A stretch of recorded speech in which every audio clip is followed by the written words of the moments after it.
നല്ല മഴ പെയ്യുന്ന സമയത്ത് നല്ല ഒരു ചിക്കൻ ബിരിയാണി തിന്നാൽ എങ്ങനെ ഉണ്ടാവും? നല്ല രസം ഉണ്ടാവില്ലേ? ആർക്കെങ്കിലും അങ്ങനെ ആഗ്രഹങ്ങൾ ഉണ്ടായിട്ടുണ്ടോ?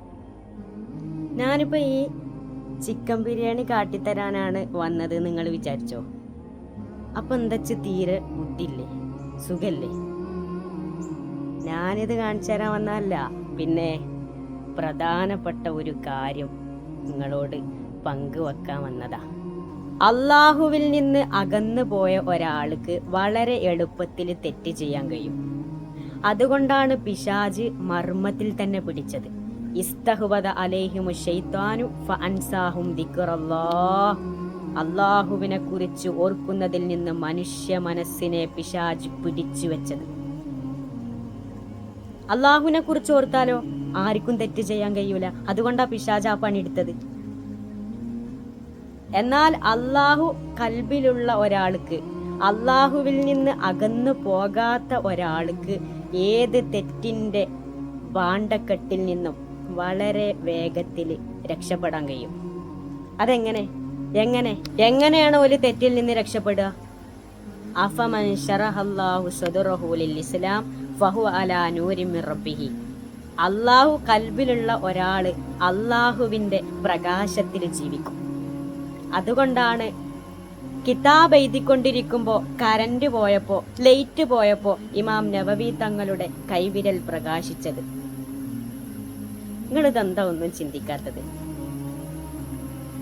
അത് നമുക്ക് മഹാനായ യൂസുഫ് നബി അലൈഹി സ്വലാത്തു വസ്സലാമിന്റെ ചരിത്രത്തിൽ നിന്ന് വായിച്ചെടുക്കാൻ കഴിയും.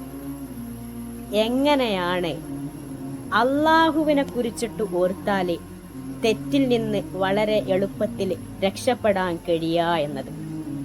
നിങ്ങൾക്കറിയില്ല യൂസുഫ് നബി അലൈഹി സ്വലാത്തു വസ്സലാമിനെ?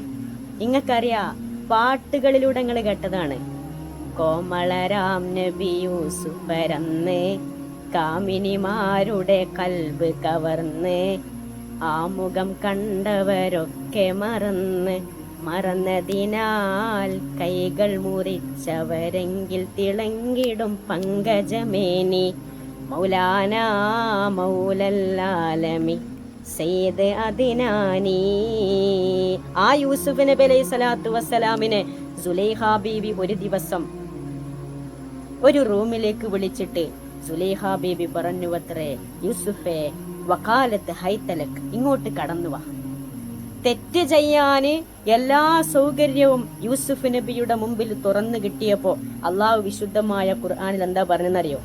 യൂസുഫ് നബി അള്ളാഹുവിന്റെ പ്രമാണം കണ്ടില്ലായിരുന്നുവെങ്കിൽ, അള്ളാനെ ചിന്തിച്ചില്ലായിരുന്നുവെങ്കിൽ, അള്ളാനെ കുറിച്ച് ഓർമ്മയില്ലായിരുന്നുവെങ്കിൽ യൂസുഫ് നബി ആ പെണ്ണിലേക്ക് ചാഞ്ഞു പോകുമായിരുന്നു. ഇതിൽ നിന്ന് നിങ്ങൾക്ക് എന്താ മനസ്സിലായത്? അപ്പോ അള്ളാനെ നമ്മൾ കാണാത്തിടത്തോളം കാലം, അള്ളാനെ നമ്മൾ ചിന്തിക്കാത്തിടത്തോളം കാലം നമ്മൾ തെറ്റിലേക്ക് പോകും. അള്ളാനെ കുറിച്ച് ഓർക്കാനും അതിലൂടെ നമുക്ക് നന്നാവാനും അള്ളാഹു തൗഫീഖ് നൽകട്ടെ.